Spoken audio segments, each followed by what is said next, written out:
13,310 ang mga kaso ng COVID-19 na naitala sa bansa. 1,392 na ang kaso ng COVID-19 sa Pilipinas. Total COVID-19 cases in the Philippines now nearing 242,000. The Philippines COVID-19 tally surpassed 464,000. COVID cases surging in Manila. The Philippines has ordered more than 24 million people in and around Manila into a complete coronavirus lockdown. Has received its first shipment of coronavirus vaccines. 15,310 5,392 Now nearing 242,000. The Philippines 464,000. Ordered more than 24 million people. has received its first shipment of coronavirus vaccines.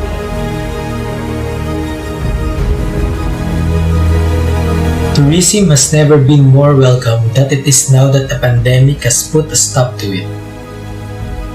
In the Philippines, everything has come to a halt, putting a strain on pleasure boats, which are now largely empty. Hotels and restaurants are worried that people will stay away. The industry is predicted to lose a lot of consumers.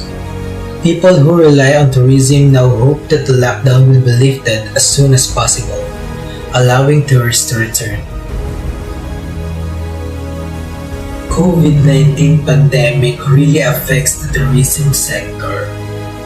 But despite of all these hindrances, I know that as a Filipinos, we are much better than our setbacks, than all the struggles, than this pandemic. May the importance of tourism not be taken away from us. So as a tourism student, we are proudly presenting to you the places here in the Philippines is known for its tourist attractions. That despite of pandemic, we are still able to be knowledgeable enough about our one-of-a-kind tourist spot. I am Aaron Bonelsia. I am CARYL SOLAYAO. It's me, JERAMY SERIDA. Come and join us As we explore Mimaropa. Baba Nam Kevalam, Baba Nam Kevalam, Baba Nam Kevalam, Baba Nam Kevalam, Baba Nam Kevalam, Baba Nam Kevalam. The region Mimaropa was created on May 17, 2002, after dividing Region 4 into Region 4A and Region 4B, under Executive Order Number 103. Region 4B was renamed Mimaropa Region under the Republic Act Number 10879, which established the Southern Tagalog Region to be known as the Mimaropa Region on July 17, 2016. The name is an acronym that stands for its provinces, which are Occidental Mindoro, Oriental Mindoro, Marinduque, Romblon, and Palawan. There are only two cities in the entire region, Calapan City in Oriental Mindoro and Puerto Princesa City in Palawan, while there are 71 municipalities that comprise the region. As a region composed of island provinces, Mimaropa has no distinct topographical characteristics, but rather it varies from one province to another. Its varied landforms consist of coastal low-lying areas and interiors composed of rolling hills and mountain ranges.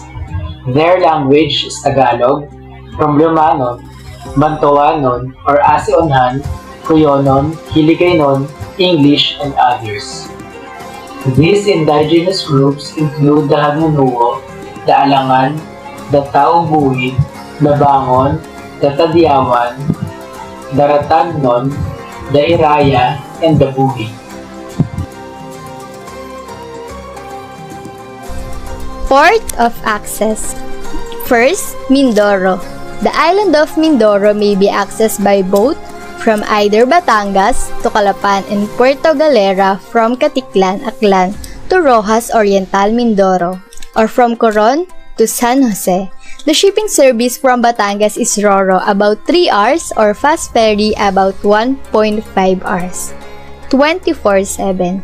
Next, we can reach Occidental Mindoro by going to Batangas on a bus, then a Roro ride, which will go to either Abra de Ilog or Calapan. Going to San Jose via Calapan will take about 5 hours, while choosing the Abra de Ilog route will take 3 to 5 hours. Next is Marinduque. Cebu Pacific opened its Manila-Marinduque route. What's used to be 8-hour land-to-sea transit is now reduced to a whopping 1 hour or less. Travel time between these 2 points via air. Jackliner offer its direct transit service via Roro ship from Dalahican Port in Quezon to Banalacan Port in Mogpog. Travel time approximately 8 hours. Traveling from Manila to Romblon by plane is not as common as there is no direct flight available. If you prefer to travel by plane, you will land at Tablas. There are flights available from Manila to Tablas, and Zebgo operates flight to this route. However, after landing, you still need to ride a taxi and a car ferry. Lastly is Palawan. Palawan is connected by air from international and domestic airports in Cebu, Manila, and Caticlan. This is possible through 4 gateways: El Nido Airport, Puerto Princesa Airport, Cesar Lim Rodriguez Airport, and Francisco Reyes Airport. All 3 transport groups fly day to Puerto Princesa every day with an estimated travel time of 1 hour and 15 minutes.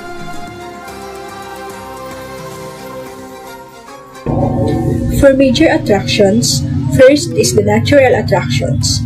One of the famous natural attractions in Mimaropa, Region 4B is the Puerto Princesa Subterranean River National Park in Puerto Princesa, Palawan. Voted one of the new 7 wonders of nature and listed as a World Heritage Site, Puerto Princesa Subterranean River National Park is reportedly the longest navigable underground waterway on Earth. The area is a designated national park and home to the diverse wildlife of bats, reptiles, primates, sea snakes, and other marine creatures. You may run into monkeys and Komodo dragons, resting in the lush vegetation that surrounds a small blue lagoon at the cave's mouth. Hop on a boat and embark on a journey down the river, winding through a massive cave. See sleeping bats and stalactites hanging from the ceiling like shreds of petrified debris. The second natural attraction is the Maniwaya Island. Maniwaya Island is located in Marinduque, known as the Heart Island of the Philippines. It is a very small island surrounded by clean and clear waters. This island is maintained and managed by its local people, where they grow animals such as cows and pigs for their food. This idyllic place has a beautiful beach and clear waters, ideal for those who just want to sit back, relax, and forget their worries. This picturesque island is very far away from hustle and bustle from this city, and is only an hour boat ride from the mainland. Second major attractions is the man-made attractions built for tourism. Jolly Waves Water Park and Resort in Oriental Mindoro is an integrated water and adventure theme park and resort which features one of the biggest wave pools in the country, a treasure trove of slides, zip lines, sky bicycles, pool playground, daytime accommodations, patio umbrellas, huts, cottages, and camping pods, pool bar, food park, and a pavilion and events place. All ages are welcome. Water thrilling and adrenaline-charged rides, slides, and activities are included. Visitors will experience not just one of the biggest wave pools in the entire country and state-of-the-art amenities, but also the warm hospitality and professionalism of the people in Calapan and the unique natural beauty of Mindoro. The second man-made attraction built for tourism is the Palawan Wildlife Rescue and Convention Center. Palawan Wildlife Rescue and Convention Center is a crocodile farm that opened in 1987, which has since extended its operations to cover the protection and preservation of endangered species and other animals. The crocodiles remain the main attraction. However, and visitors can see both freshwaters and saltwaters crocodiles at all stages of this life cycle. There is also a 4-hectare nature reserve through which visitors can wander. Next is man-made attraction not built for tourism. First is the Extreme Sports Philippines in Puerto Galera, Mindoro. Extreme activities are fun to do in the city, but they're at least 10 times more fun if done in the fresh, green environment that some provinces have. And there's only one company in Puerto Galera that's trusted by many to give them the best extreme time they've ever had. Extreme Sports Philippines offers exciting activities in Puerto Galera: go-kart racing, off-road adventure, track, paintball, softball, and jungle camping, airgun range, crossbow range, and archery tag, all at one location. A great day out the whole family can enjoy. There are a lot of tourism activities you can do in Mimaropa by only visiting some of the places. Surely, you will be overwhelmed.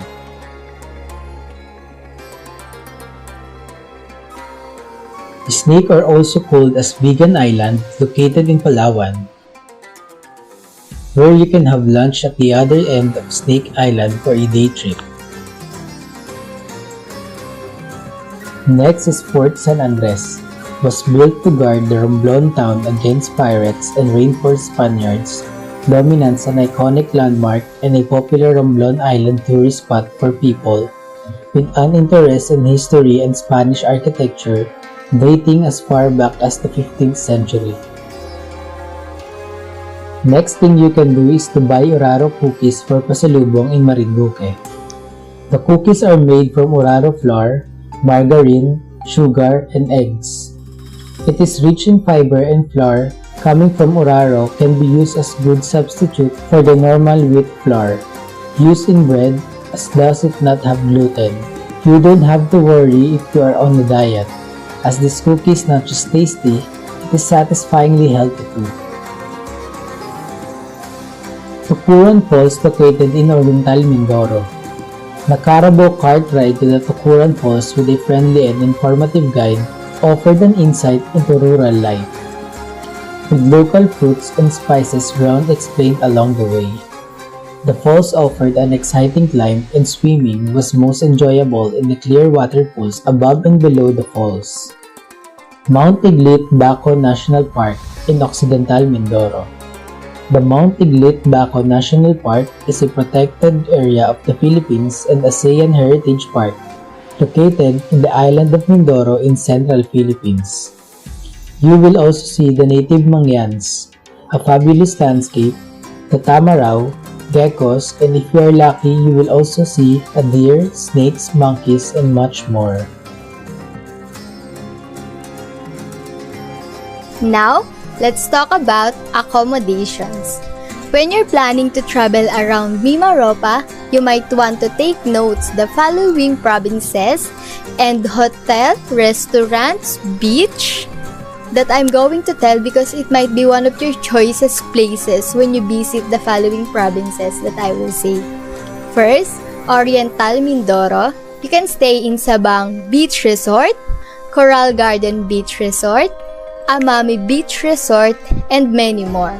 Next, in Occidental Mindoro, they have Pandan Island Resort, Sablayan Adventure Camp, Sablayan Beach Resort, and so on. In Marinduque, they offer Luxor Resort and Restaurants, Villa Roca Island Resorts, Freedom Eco Adventure, and many more. When we visit Romblon, you can stay in El Crimojo Resort, Sunset Cove Beach and Dive Resort, Kaburihan Beach Resort, and so on. Lastly, Palawan, one of the favorite tourist spots of the Filipinos and other foreigners.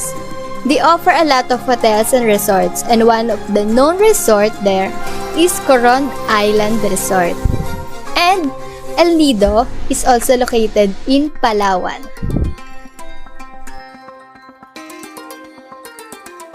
For culinary traditions, food, and gastronomy.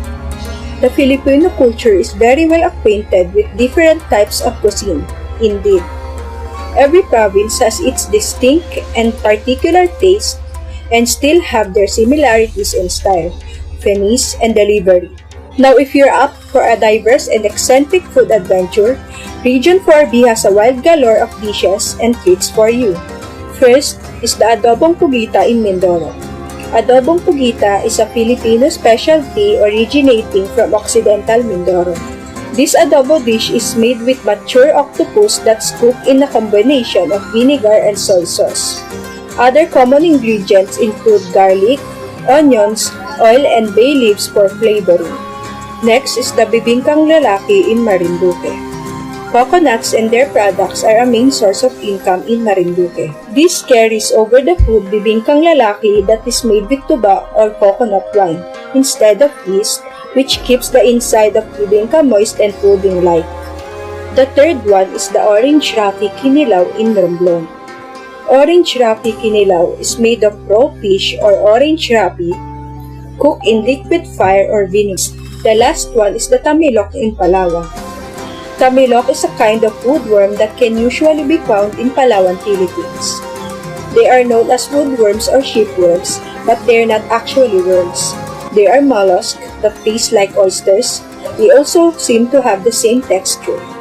It is white and slimy, and it is long.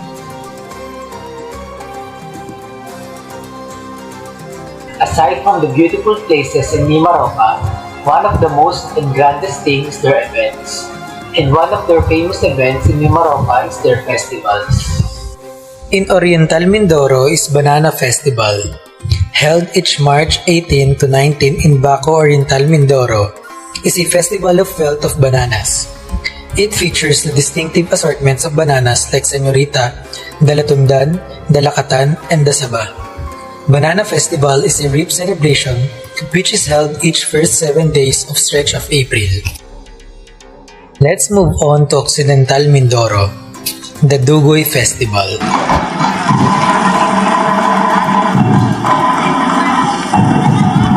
The Dugoy Festival is an annual festival in the municipality of Sablayan, Occidental Mindoro, Philippines. It is celebrated during the town fiesta and through street parades and street dancing which features the Mangyan culture. It is becoming popular in recent years and is now on its 7th year. Next is from Marinduque, which is the Mariones Festival.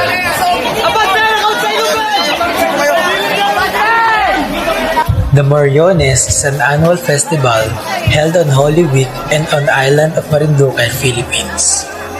The participants use Marian masks to depict the Roman soldiers and Syrian mercenaries with the story of Passion of the Christ. Next is from Romblon, Talabukan Festival. Talabukan Festival is a religious celebration in the municipality of Looc, Romblon Province, Philippines, held during the 3rd week of April. It is held both to honor Saint Joseph and to celebrate a genie who once saved the town fox, which in the process of protecting the people inspired the inhabitants to name their place Looc. Lastly, in Palawan, the Balayong Festival. The festival at the beginning of March commemorates the founding anniversary of the city of Puerto Princesa, Palawan, highlighted by the Balayong tree planting, street dancing, and a colorful floral parade depicting the Palawan cherry blossoms from which the festival derives its names. Now, let's talk about Mimaropa's culture and ethnic groups. Mangyan is the generic term for the 8 indigenous groups in Mindoro. These indigenous groups include the Hanunoo, the Alangan, the Tao Buit, the Bangon, the Tadiyawan, the Ratagnon, the Iraya, and the Buhid. Each tribal group has its own language, rituals, and costumes. Their population is estimated at 100,000. Next, Marinduque. Marinduque has no indigenous groups except Tagalogs, but many descendants of the Asi tribe live in the southern part of the island, and they are known to still cling to their roots in Banton.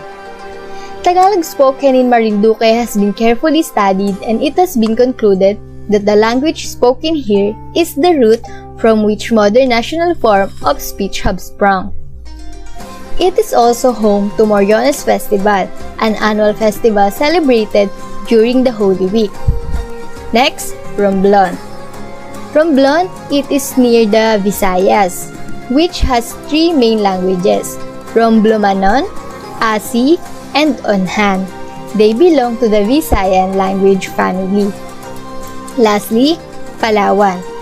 In Palawan, there are many cultural groups as well as Cuyonon and Agutayon, which are considered the ethnic elite of the province. Muslim groups such as Molbog, Hamamapun, and Tausug live in the southern coast. Tagbanuas, the largest indigenous group, inhabiting the central portion, and there are even smaller cultural communities like Palawan, Taut, Batu, Batak, Kenuy, and Kalumian. For major industries, first is the Occidental Mindoro. The province is an agricultural area devoted to the production of crops like rice, corn, onions, garlic, and other fruits which contributed to the income. Next is the Oriental Mindoro. The province economy is largely based on agriculture, producing large quantities of rice, coconut, corn, and wide varieties of fruits such as calamansi, banana, lanzones, rambutan, marang, and durian, as well as fish, livestock, and poultry. The third one is Marinduque. The province is an agricultural area, primarily growing rice and coconuts. Fishing is also part of the economy. Handicrafts from Marinduque are exported to different parts of the world. Next is Romblon. Its major industries are agriculture and fishing.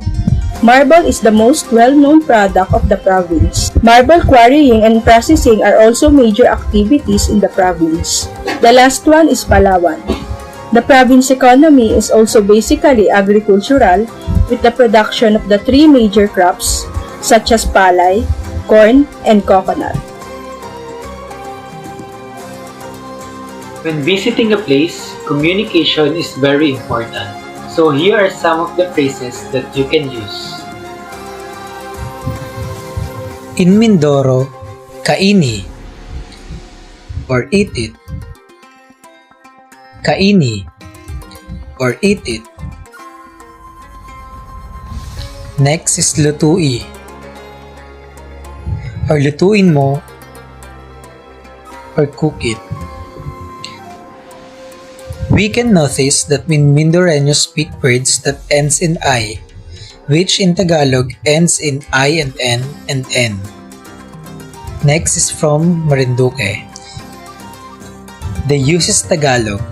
Example, kumusta, magandang umaga, or mabuhay. Next is in Romblon. They uses Romblomanon. It is a member of the Central Visayan branch of the Philippines language family. Example, kagwapa means kaganda or beautiful in English. And lastly, in Palawan, mayad nga tiprano. Mayad nga tiprano, which means good morning. In Palawan, they uses Cuyonon. Cuyonon is a regional Visayan language spoken on the coast of Palawan and the Cuyo Island in the Philippines.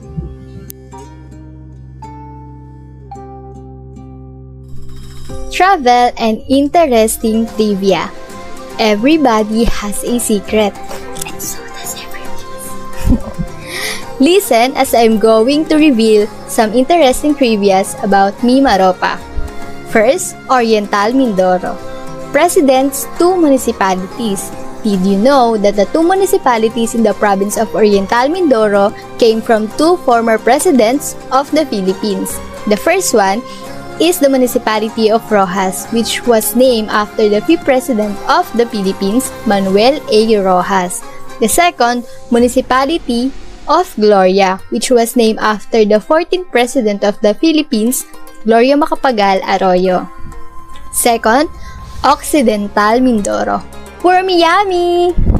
You'd be surprised of how extreme the Filipino exotic cuisine can be.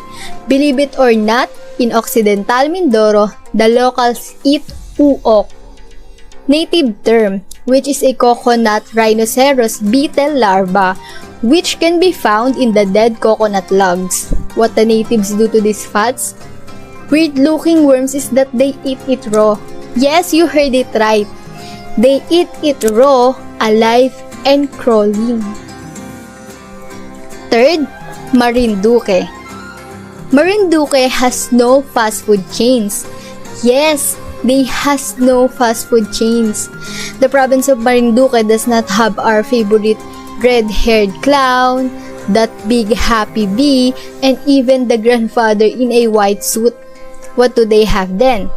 With a very homey feel and affordable prices, Cafe Mamita will definitely fill up your stomach and your eyes. They have their very own restaurants.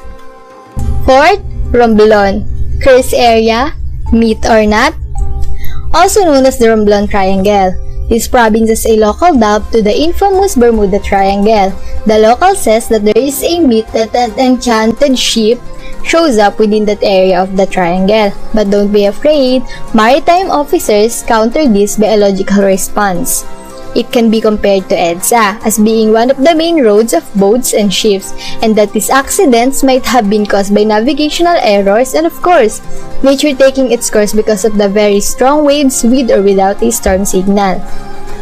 We cannot take which of the two sides are telling the truth. After all, there are forces in this world that we do not know about, so just take precautions and pray for safety. Lastly, Palawan. Why the last frontier? First, it was the last unsettled area in the Philippines during the Spanish colonization. Second, it's usually believed as the last province to be hit whenever a storm comes into the country, especially when its origin was from the Pacific Ocean. Third and last, it is abundant with so much natural resources, fauna, flora, you name it, and like an unexplored frontier.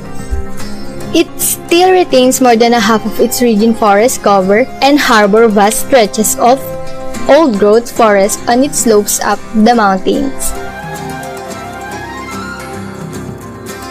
For the proposed tour itineraries, first is the family travel. If you and your family want to take a vacation in Puerto Galera in Mindoro, there are a lot of activities and tourist attractions that you will surely love. First stop is the Talipadan Beach. It is famous for beach bombing. It's a quieter, a family-friendly, and relaxing beach away from jet skis, hostels, and karaoke. Next is island hopping in Sandbar Island. It is a popular diving site in Puerto Galera that is home to beautiful and color marine creatures, and if you are looking for a less crowded beach where you can slow down and enjoy a quiet moment of peace and tranquility, this is the perfect spot to go to. After island hopping, you will be having a stay at Marion Rose Hotel. It is a great choice for accommodation when visiting Puerto Galera.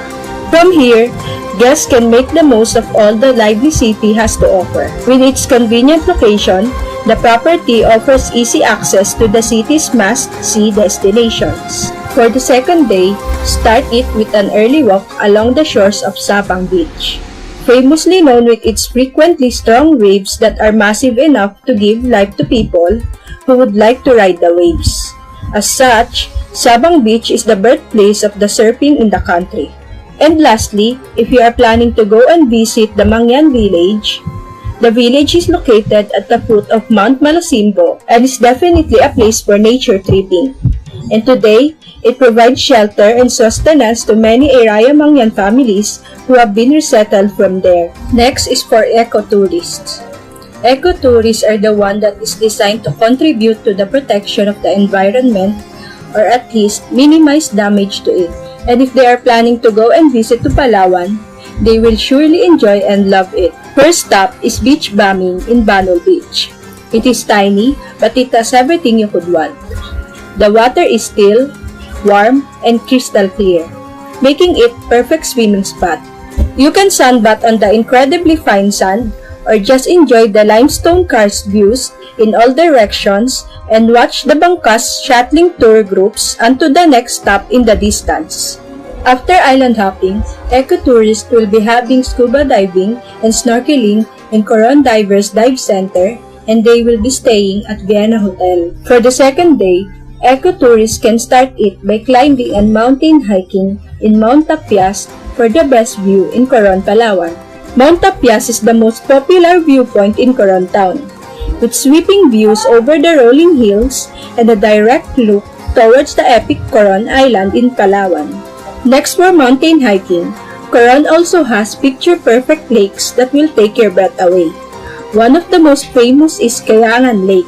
Surrounded by towering limestone cliffs dotted with greenery, Kayangan is the cleanest lake in the Philippines and one of the cleanest in Asia. The water is so clear that you can see through the rock formations beneath the surface. And lastly, other than Kayangan Lake, there is also a famous lake that tourists can have free diving. It is the Barracuda Lake. Barracuda Lake is another lake in Coron Island that is open to the public. The lake was named such due to the discovery of a large barracuda fish skeleton in the depths of its waters. It is one of the famous diving sites not only in Coron but the entire country. Like Kayangan Lake, Barracuda Lake is composed of both salt and fresh water. But the most notable feature of this lake, especially for divers, is its layers of cold, warm, and hot water, also known as thermocline.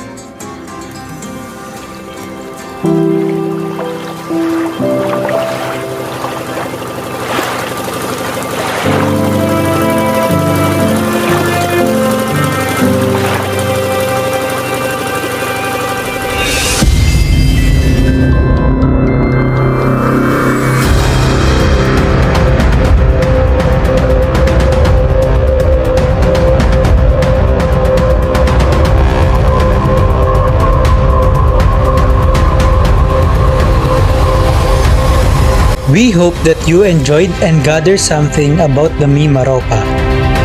As a tourism student, it is important that we are informed about the tourist attractions here in the Philippines. Together, we will collaborate in the growth of our tourism industry here in our country. And may the value of tourism not be taken away from us.